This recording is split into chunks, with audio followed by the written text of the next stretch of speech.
അങ്ങനെ നമ്മുടെ സ്റ്റിച്ചിങ് ചലഞ്ചിന്റെ രണ്ടാമത്തെ ദിവസമാണ് ഇന്ന്. ഞാൻ വെട്ട് കഷ്ണം എടുത്തു വെച്ചിട്ടുണ്ട്. ഒരൊറ്റ കളറല്ല കേട്ടോ, കുറച്ചധികം കളർ എടുത്ത് വെച്ചിട്ടുണ്ട് കേട്ടോ. അതെല്ലാം കൂടെ ഇതേപോലെ സ്ക്വയർ ആയിട്ട് കട്ട് ചെയ്ത് എല്ലാം കൂടെ ഒന്ന് ജോയിൻ ചെയ്ത് വെച്ചു കേട്ടോ. ഞാൻ വിചാരിച്ചു ഇന്നത്തെ വർക്കിന് മിക്സഡ് കളറായിരിക്കും കുറച്ചുകൂടെ ഭംഗി എന്നുള്ളൊരു തോന്നൽ വന്നതുകൊണ്ടാണ് ഇങ്ങനെ എല്ലാ കളറും കൂടി കട്ട് ചെയ്തെടുത്തത്. ഇങ്ങനെ ആകുമ്പോൾ കുഞ്ഞു കഷ്ണം പോലും നമുക്ക് ഇതേപോലെ വർക്ക് ചെയ്യാൻ എടുക്കാൻ പറ്റും കേട്ടോ. സ്ക്വയർ ആയിട്ട് എല്ലാം കൂടി ഇങ്ങനെ ജോയിൻ ചെയ്താൽ മതി. അപ്പോൾ ഇന്നത്തെ ഈ ഒരു വർക്കില്ലേ, ഞാൻ ഫസ്റ്റ് ടൈമാണ് ചെയ്യുന്നത് ഈ ഒരു സാധനം.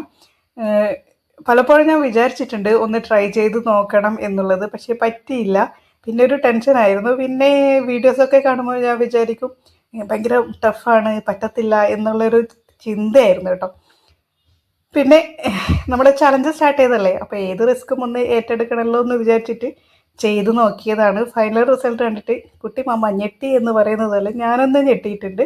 അപ്പം നിങ്ങൾ ജസ്റ്റ് ഒന്ന് അഭിപ്രായം പറയണം കേട്ടോ. ഞാൻ ഫസ്റ്റ് ടൈമാണ് ചെയ്തത്, എത്രത്തോളം നന്നായിട്ടുണ്ടെന്നും അല്ലെങ്കിൽ എന്തെങ്കിലും ഫോൾട്ട് ഉണ്ടോ എന്നൊക്കെ ഉണ്ടെങ്കിൽ ജസ്റ്റ് ഒന്ന് കമൻറ്റ് ചെയ്യണം കേട്ടോ.